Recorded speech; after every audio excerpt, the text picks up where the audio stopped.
Kolkata rape murder case पर supreme court में सुनवाई शुरू हो गई है। सुप्रीम कोर्ट में स्टेटस रिपोर्ट पेश करेगी सीबीआई। तो स्टेटस रिपोर्ट में सीबीआई किन बातों का उल्लेख करेगी, क्या फाइंडिंग है, इस पर हर किसी की निगाहें हैं। तो कोलकाता रेप मर्डर केस पर आज की ये बड़ी खबर, देश की सबसे बड़ी अदालत में इस मामले की सुनवाई चल रही है और आज सुनवाई शुरू हो चुकी है। सीबीआई स्टेटस रिपोर्ट रखने वाली है। सीधे हम आपको लिए चलते हैं अपडेट के लिए सुप्रीम कोर्ट। हमारे साथ अंकित गुप्ता जुड़ गए, हमारे सहयोगी। अंकित। जी बिल्कुल अखिलेश, मामले की सुनवाई शुरू हो गई है और मामले की सुनवाई शुरू होते ही सबसे पहले जो पश्चिम बंगाल सरकार के वकील हैं कपिल सिब्बल, उन्होंने कोर्ट के सामने एक अपनी स्टेटस रिपोर्ट रखी है, क्योंकि आज की जो सुनवाई होनी है उसमें सीबीआई को स्टेटस रिपोर्ट देनी है और पश्चिम बंगाल सरकार को भी देनी है।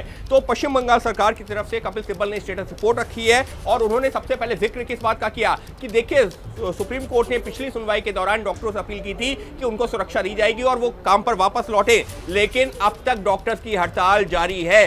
कपिल सिब्बल की स्टेटस रिपोर्ट का सबसे बड़ा पॉइंट, पहला जो पॉइंट है वो यही है कि डॉक्टर्स की हड़ताल जारी है, जिसके चलते मरीजों को इलाज नहीं मिल रहा है और कई मरीज ऐसे हैं जिनकी मौत तक हो गई है। कपिल सिब्बल अपनी स्टेटस रिपोर्ट में ये कह रहे हैं, लेकिन मुख्य न्यायाधीश ने क्या कहा? मुख्य न्यायाधीश ने कहा कि चलिए इसकी बजाय फिलहाल हम देखते हैं कि जांच की क्या स्थिति है, क्योंकि कोर्ट के सामने सबसे महत्वपूर्ण यही है ना कि इस मामले में जो जांच है वो कहां तक पहुंची, क्योंकि कोलकाता पुलिस की जांच सवालों के घेरे में आ चुकी थी पिछली सुनवाई के दौरान। तो आज कोर्ट ने टिप्पणी करते हुए कहा है कि इस मामले में अब हम देखते हैं कि जांच की स्थिति कहां तक पहुंची है और अब कोर्ट जो है जांच, जो जज हैं वो जांच की स्टेटस रिपोर्ट पढ़ रहे हैं। जो सीबीआई ने और जो कपिल सिब्बल जो पश्चिम बंगाल सरकार के वकील हैं, उन्होंने जो अपनी स्टेटस रिपोर्ट दी है उसको जो है पढ़ा जा रहा है। हालांकि फिर दोहरा रहा हूं, ये सील्ड कवर में रिपोर्ट आई थी, लिहाजा ओपन कोर्ट में इस तरीके से जो है सिर्फ जज पढ़ रहे हैं, वो अभी उसमें क्या लिखा है किसी को ऐसे नहीं पता चलेगा।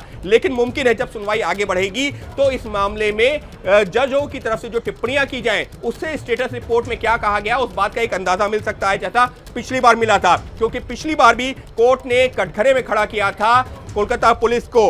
और अब जो है जो सीबीआई से कहा है कि पहले चलिए हम आपकी इन्वेस्टिगेशन रिपोर्ट देखते हैं, यानी कि ये क्लियर हो गया है कि जो पहले अभी जजेस जो रिपोर्ट पढ़ रहे हैं, जो सीबीआई ने अपनी जांच रिपोर्ट सबमिट की है उसको पढ़ा जा रहा है, क्योंकि वो रिपोर्ट एक तरह से ये अब तक जांच कहां पहुंची है। ये बड़ी जानकारी अंकित आप दे रहे हैं अपने दर्शकों को, हम बता दें, मैं लौटूंगा आपके पास। लेकिन अभी की बड़ी खबर यह है कि सुप्रीम कोर्ट के जो जज हैं, जो सीबीआई की तरफ से रिपोर्ट पेश की गई है, स्टेटस रिपोर्ट, उसे पढ़ रहे हैं, यानी उसमें क्या जानकारियां दी गई हैं, अब तक सीबीआई की क्या फाइंडिंग है, अब तक की तहकीकात में क्या बातें निकलकर सामने आई हैं, पूरी मुकम्मल जानकारी इस स्टेटस रिपोर्ट के जरिए दी गई है, अदालत के सामने रखा गया है और अब जज उसी रिपोर्ट को पढ़ रहे हैं। अंकित।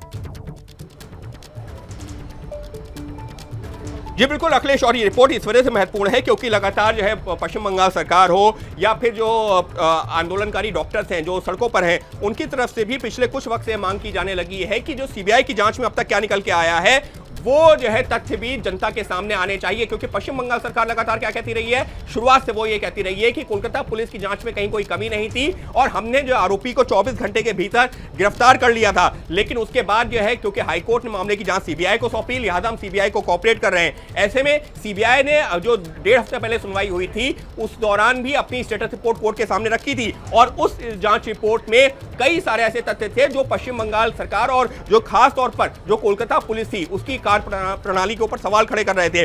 और इसी वजह से आज जब एक बार फिर से मामले की सुनवाई शुरू हुई है तो वहां सबसे ज्यादा महत्वपूर्ण है सीबीआई की वो स्टेटस रिपोर्ट, क्योंकि उससे जांच किस दिशा में आगे बढ़ रही है ये जो कोर्ट को एक जानकारी मिलेगी। और इसी वजह से, और ये रिपोर्ट जैसी जानकारी मिल रही है कि कई पन्नों की है, लिहाजा पढ़ने में 2 से 4 मिनट का या 5 मिनट तक का वक्त लग सकता है। लेकिन जैसे जैसे सुनवाई आगे बढ़ेगी अखिलेश, अगर हम पिछला अनुभव के आधार पर बात करें तो मुमकिन है जजों की तरफ से कोलकाता पुलिस की जांच में कहां पर कमी रह गई थी, सीबीआई को जब केस ट्रांसफर हुआ तो क्या वाकई में सबूत थे, नहीं थे, या किस तरीके के घटनास्थल पर छेड़छाड़ हुई थी, ये तमाम चीजें मुमकिन है कि कोर्ट की तरफ से टिप्पणी करते हुए बताया जाए। लेकिन फिलहाल के लिए, इस वक्त के लिए अपडेट ये है कि कोर्ट की तरफ से करीबन 2 से 3 मिनट का वक्त हो गया है। ये रिपोर्ट जो सीबीआई ने सील कवर में दी थी उसको पढ़ा जा रहा है। जी अंकित, आप हमारे साथ जुड़े रहिए, मैं दोबारा आपके पास आऊंगा। तो अपने दर्शकों को बता दें, अभी की बड़ी खबर आ रही है सुप्रीम कोर्ट से, जहां पर कोलकाता मामले में स्टेटस रिपोर्ट दाखिल की गई है सीबीआई की तरफ से।